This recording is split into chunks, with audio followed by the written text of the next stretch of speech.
प्रार्थना की प्रेगनेंसी की खबर ने जैसे ही बा के कानों में पड़ी, मानो पूरे शाह हाउस की नींव हिल गई।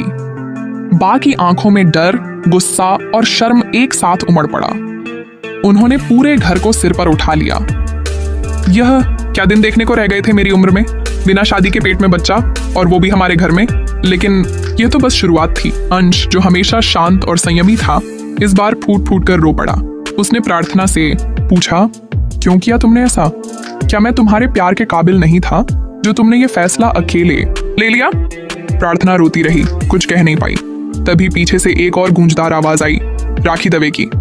अभी तो आपने एक ही सच सुना है बा, असली धमाका तो अब होगा। और उसने वो वीडियो सबके सामने चला दिया जिसमें प्रार्थना गौतम को कह रही थी, मुझे माफ कर दो गौतम, मैं अब अंश से प्यार करती हूँ, तुम मेरे अतीत हो। घर में सन्नाटा, बा की सांसें थम गईं और वो जमीन पर गिर पड़ी। Heart attack. सब अस्पताल की ओर भागे, लेकिन अस्पताल में जो हुआ वो तो किसी ने सोचा तक नहीं था। डॉक्टर ने अनुपमा को एक ओर ले जाकर धीरे से कहा, आपको भी कुछ दिन से कमजोरी हो रही है ना? हमने चेकअप किया है।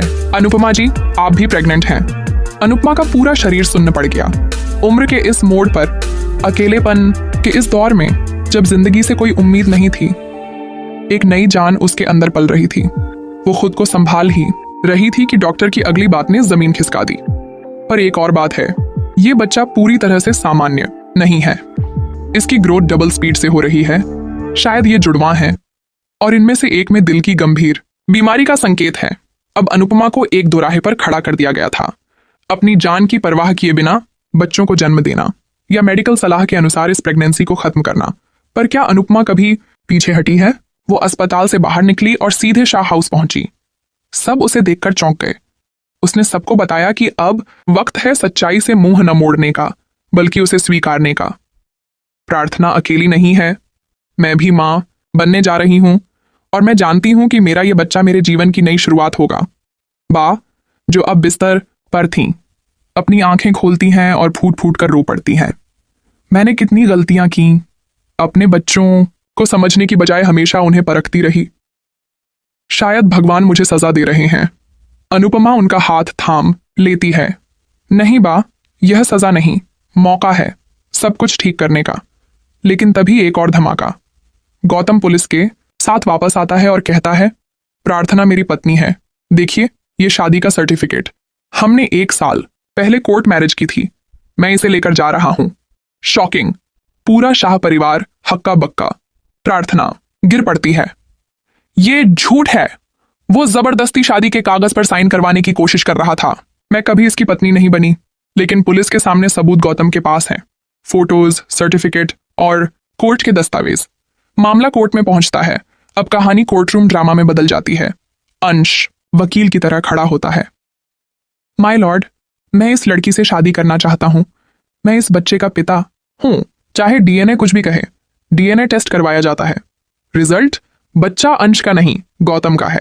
अब अंश टूटता है, लेकिन फिर भी कहता है, मैं बच्चा नहीं देख रहा, मैं प्रार्थना से प्यार करता हूं, मैं इसे अपना नाम दूंगा। तभी एक और ट्विस्ट, डीएनए रिपोर्ट बदली गई थी।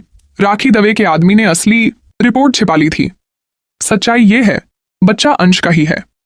राखी दवे ये सब सिर्फ शाह परिवार को नीचा दिखाने के लिए कर रही थी, क्योंकि उसकी बेटी किंजल को अनुपमा ने कभी टोका था।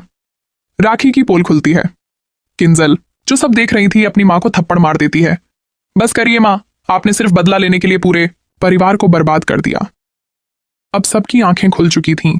अंश और प्रार्थना की सगाई हो जाती है, लेकिन अनुपमा की तबीयत बिगड़ने लगती है। उसे आईसीयू में रखा जाता है। डिलीवरी से पहले डॉक्टर कहते हैं, हम सिर्फ एक बच्चे को बचा सकते हैं।